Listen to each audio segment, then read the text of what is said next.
ప్రభుత్వ కులగణనపై BRS BC నేతలు fire అయ్యారు. రేవంత్ సర్కార్ కులగణన సరిగ్గా చేయలేదని విమర్శించారు. కాంగ్రెస్ బీసీలకు తీవ్ర అన్యాయం చేసిందన్నారు. బీసీ కులగణన సర్వే తప్పుల తడకగా జరిగిందని, వెంటనే సర్వే మళ్లీ చేయించాలని డిమాండ్ చేశారు. బీసీలకు రిజర్వేషన్లపై క్లారిటీ ఇవ్వకుండా స్థానిక సంస్థల ఎన్నికలు జరపొద్దని హెచ్చరించారు. అనేక సంవత్సరాలుగా బలహీన వర్గాల గొంతుకను నలిపింది కాంగ్రెస్ పార్టీ. బలహీన వర్గాల రిజర్వేషన్లు ఇస్తామంటే కాకా కాలేకర్ కమిషన్ అనగదొక్కింది కాంగ్రెస్ పార్టీ. మండల కమిషన్ రిపోర్ట్లను సిఫార్సులను అమలు చేయకుండా బీసీలను అనగదొక్కింది కాంగ్రెస్ పార్టీ. ఇవాళ ఏదో కాకమ్మ కబుర్లు చెప్తూ ఇవాళ ఏదో బీసీలకు మేము ఎలగబోడతామని చెప్పేసి మాట్లాడుతూ సుమారు మరి సమగ్ర సర్వేలో ఏదైతే సమగ్ర కులగణన కేసీఆర్ గారి నాయకత్వంలో ఆ రోజు చేస్తే ఈ రాష్ట్రంలో సంక్షేమ పథకాలు అమలు చేయడం కోసం ఆ రోజు సమగ్ర కులగణన చేస్తే మరి ఆ రోజు 61% పైగా ఉన్నటువంటి బీసీలు మరి 46% తగ్గించి బీసీలకు ఏదో మేము చేస్తామని చెప్పేసి కాంగ్రెస్ పార్టీ గొప్పలు చెప్పుకోవడాన్ని ఇలా బీఆర్ఎస్ పార్టీగా మేము ఖండిస్తూ ఉన్నాం. ఇకనైనా మీ ప్రగల్భాలు ఆపండి అని చెప్పేసి రేవంత్ రెడ్డి సర్కార్కు ఇవాళ నేను సూచన చేస్తూ ఉన్నా. ఇవాళ మీరు ఏదో ఒకవైపు ఏమో రిజర్వేషన్ తగ్గిస్తారు, మేమేదో బీసీలో గొప్పలు చేస్తున్నామని మంత్రులు రేవంత్ రెడ్డి గారేమో పాలాభిషేకాలు చేయించుకుంటారు. ఇది ఎక్కడ దగ్గులు బాధ్యతనో నాకు అర్థం కావట్లే. ఈ చేసిన కులగణన ఏదైతే ఉన్నదో కాంగ్రెస్ పార్టీ చాలా తప్పుల తడకగా ఉన్నది.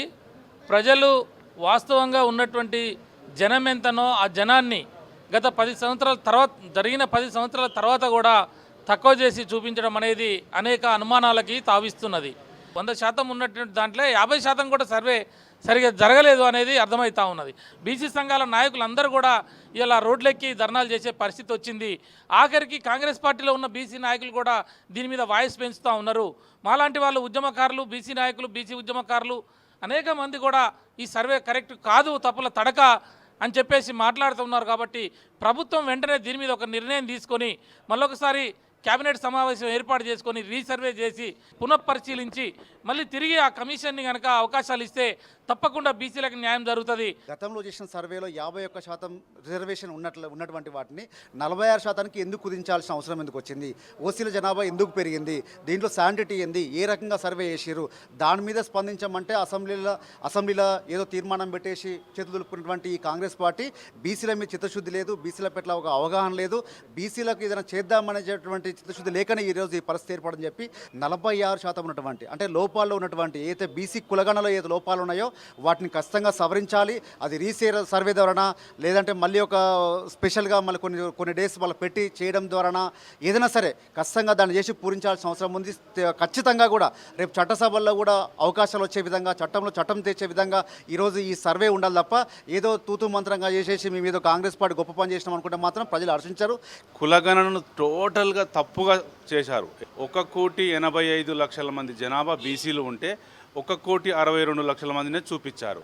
ఇంకొకటి ఏంటంటే తెలంగాణ పాపులేషన్ 4 కోట్ల పైచిలుకు ఉంటే 3,54,00,000 పాపులేషన్ చూశారు. ఏ కులాలను సరిగ్గా సవరణలు చేయకుండా బీసీ కులగణన 50% చేసి అది చట్టసభలో పెట్టకుండా కామారెడ్డి డిక్లరేషన్ ఇంప్లిమెంట్ చేయకుండా మసిమూసి మారేడుకాయలవుతుంది కాంగ్రెస్ పార్టీ చేసినటువంటి మోసానికి ఇవాళ ప్రజలు మొత్తం వ్యతిరేకిస్తున్నారు. వాళ్ళు చేసిన కులగణన చట్టబద్ధత లేకుండా ఉంది. 2 కమిషన్లు ఏమాత్రం చేయలేదు. కులగణన అని చెప్పి మొత్తం కూడా అది తప్పుల తడకగా మొత్తం కూడా చేసింది.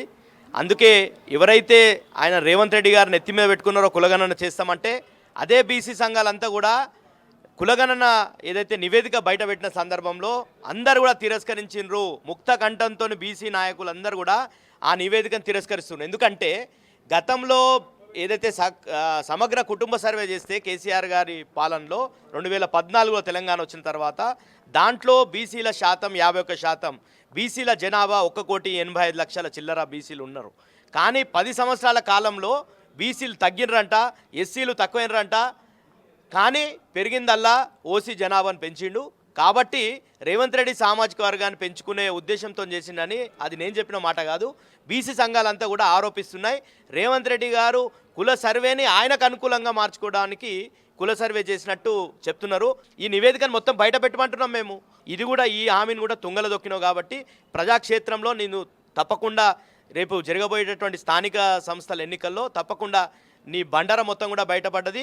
నీ మీద, నీ పార్టీ మీద తీవ్రమైనటువంటి వ్యతిరేకత ఉంది. రేపు ఓట్లలో చూపిస్తారని చెప్పి హెచ్చరిస్తున్నాం. ఓడ దాటినాక బోడమల్లయ్య, ఓడ దాటినాక బోడమల్లయ్య అనే సామెతలాగా కాంగ్రెస్ పార్టీ అధికారంలోకి వచ్చిన వెంటనే మాట మార్చి ఈరోజు కులగణన చేస్తున్నామని చెప్పి కులగణన కూడా తప్పుల తడకగా చేసి లేని జనాలను ఉన్నట్టు సృష్టించి ఉన్న బీసీలను బతికుండగానే దాదాపు 50 లక్షల మంది బీసీలను చనిపోయినట్టు చూపించి బీసీలంతా చనిపోయారు.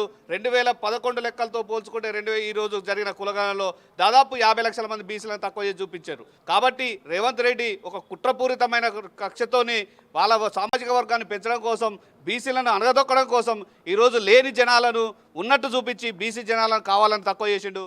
మీరు కామారెడ్డి డిక్లరేషన్లో చెప్పిన విధంగా 42% రిజర్వేషన్ స్థానిక సంస్థలు బీసీలకు ఇచ్చిన తర్వాతనే స్థానిక సంస్థల ఎన్నికలు నిర్వహించాలి.